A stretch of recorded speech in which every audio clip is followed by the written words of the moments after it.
పేరు ఎలీషా.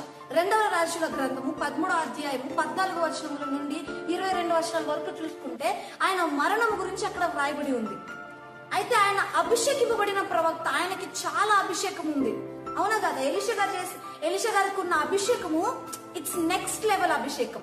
ఎందుకని అలా చెప్తున్నాను అంటే ఆయనకున్న ఒక ప్రత్యేకమైన ఒక అనుభవం, కానీ ఒక అనుభవం అనకూడదు, ఆయనకున్న ఒక ప్రత్యేకమైన అభిషేకం ఏంటో నేను ఈరోజు మీకు తెలియజేయాలనుకుంటున్నాను. మనం అనుకుంటాం అభిషేకం అని అంటే వీ హ్యావ్ ఎ లిమిటేషన్, భాషలు మాట్లాడటము లేదంటే స్వస్థతలు చేయడము, ఇంతవరకు మనం బ్రతుకున్నంత కాలం మనం చేసే దాని వరకే అభిషేకం లిమిటెడ్ అని మనం అనుకుంటున్నాం. But today, God is speaking to all of us that anointing is not a limited thing, it's unlimited. ఒకరోజు నీ ప్రాణం ఆగినా సరే నీ అభిషేకం ఆగదు. హల్లెలూయా. ఎలాగంటే ఎలీషా అభిషేకించబడిన వ్యక్తి 20వ వచనంలో నువ్వు చూసుకున్నట్లయితే అక్కడ రాయబడుతుంది, ఆయన మరణించిన తరువాత ఆయన్ని సమాధి చేశారు ఒక స్థలములో. అప్పుడు ఏం చేశారంటే మోయాబీయులు యుద్ధానికి వచ్చినప్పుడు కొందరు వ్యక్తులు ఏం చేశారంటే ఒక శవాన్ని తీసుకెళ్లి ఎక్కడైతే ఎలీషా పాతి పెట్టబడ్డారో అక్కడ ఎలీషా శవం మీద